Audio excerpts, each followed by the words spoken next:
The wind screamed through the city like a chorus of forgotten voices as Clara Monroe clutched her coat tighter around her, the hem soaked from icy rain that had fallen for hours without mercy, and though New York glistened with neon lights and honking horns and the throb of nightlife, Clara felt utterly invisible, just another silhouette moving through a world that no longer had room for her. Tonight wasn't just another bad day. It was the night she had feared for months, perhaps years, the moment she had unconsciously known would come ever since her husband Alan had taken his final breath 3 winters ago, when cancer stole from her not just the love of her life but the anchor that had steadied her for 22 years of marriage and chaos and dreams once shared on park benches and over late-night peanut butter sandwiches. Her world had since unraveled slowly, not in dramatic flourishes, but like a sweater catching on a nail, one thread at a time. First, the hospital bills that devoured their savings, then the house that was too big and too empty, sold to strangers with smooth smiles, then the silence of a daughter who had grown into adulthood with ambition and distance, then the job, her sanctuary as a music teacher at Brookside Elementary, terminated with a letter folded 4 times, citing district budget cuts, though the truth was simpler.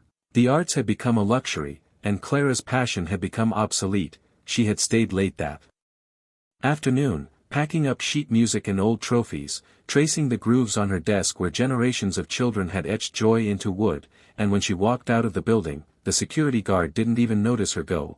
Now she wandered without purpose through the dripping streets, her heart aching in the quiet way that grief often hides.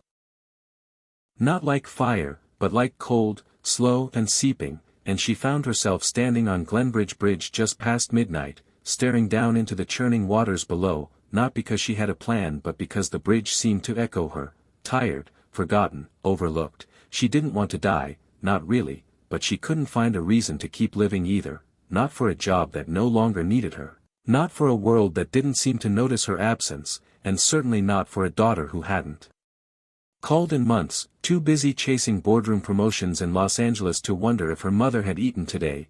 Clara gripped the cold iron railing, breathing in the scent of rain and exhaust and distant bakery ovens, tears slipping soundlessly down her cheeks, her mind replaying memories like a carousel spinning too fast, Alan dancing with her barefoot in the kitchen, her students belting show tunes in crooked harmony, her daughter as a child with sticky fingers and endless questions.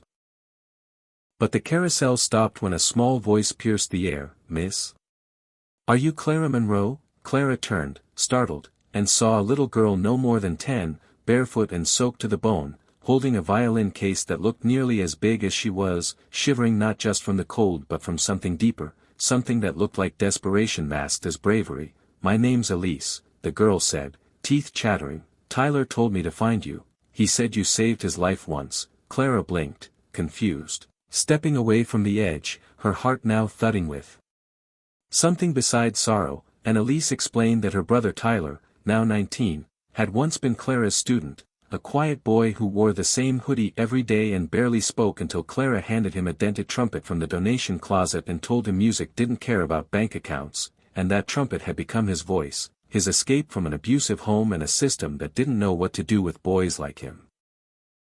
He had joined the army 2 years ago, sending money home when he could, but now he was stationed overseas. Their mother was in rehab, and Elise and her 2 younger siblings hadn't had power for 3 days. Clara's throat tightened as she listened to the girl tell her story, not with self-pity, but with fierce determination to protect what little family she had left, and without thinking, Clara dropped to her knees in the rain and hugged her, not knowing what else to do, just knowing she couldn't walk away, not now, not ever.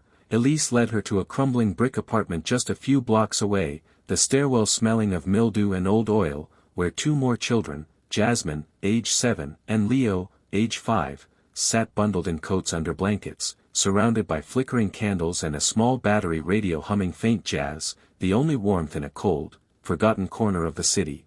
Clara, overwhelmed, stood in the doorway and wept. Not for herself anymore, but for these children, for the thousands like them, hidden in plain sight, their stories untold, their gifts unopened. And that night, she didn't go back to her apartment. Instead, she made grilled cheese sandwiches on a camp stove, played Clair de Lune on Elise's violin by candlelight, and promised them she'd be back the next day with food, coats, and something called hope, because something in her had reawakened, a flicker of purpose igniting under the ashes of Despair. The next morning, she posted on a local forum, not about herself, but about 3 kids with music in their bones and no shoes on their feet, and to her astonishment, someone shared it, then someone else, and within days, the post went viral. Strangers dropped off sleeping bags, instruments, grocery bags, and prepaid utility cards. One man who read the post recognized Clara's name and remembered her as the teacher who let him play drums after school when he was homeless at 14. Now he owned a successful car dealership and wanted to help. A woman sent $500 and a note saying, "You once taught my son to sing, now he's on Broadway." The floodgates opened, and Clara used every dollar not for herself but to launch something she named Second Verse. A non-profit where music wasn't just taught, it was used to heal, to feed, to transform, and soon she was holding weekly lessons in a borrowed church basement with peeling walls but heavenly acoustics, teaching children who came in with hollow eyes and left humming scales, kids from shelters, foster homes, immigrant families, and forgotten zip codes, all held together by melodies and compassion. Her story caught the attention of a local reporter who featured her in a Sunday segment titled, "The Teacher Who Came Back from the Edge," and the response was electric. Former students emerged from across the country, sharing videos, letters, and tears, some arriving in person to volunteer or perform, and Clara watched in awe as the movement grew, not because she was special, but because kindness is contagious when given room to breathe. The school board that had once let her go called to offer her position back with a raise and full benefits, but Clara, with a soft smile, gently declined. Not out of pride, but because she had finally found where she belonged. Second Verse became a lifeline for dozens, then hundreds of children, and Clara's once quiet world roared again with music, laughter, and purpose. One of the most unforgettable nights came 3 months later at a community recital in a converted warehouse, where Elise, now stronger, better fed, and full of light, took the stage with her violin and played the same Clair de Lune Clara had shown her that first night, only this time it wasn't sad or mournful but radiant, as if the music itself had been waiting for Elise's hands.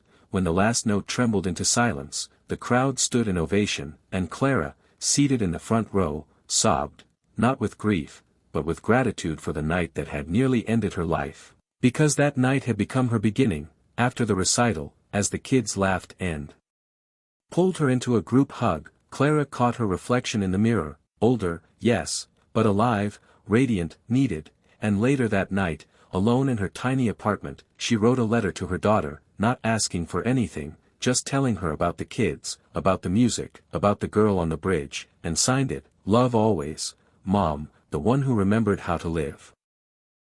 And months later, when her daughter flew in to surprise her, crying in the back of the church hall as Leo sang his solo, Clara held her tightly and whispered, "You came back," and her daughter replied, "You never really left, you just had to find your way home." And in that moment, surrounded by old songs and new dreams, Clara knew the truth with every beat of her still beautiful heart. That night on the bridge had not been her last. Not even close, it had been a test, a doorway, a note held long and high before the music began again, fuller and more powerful than ever before.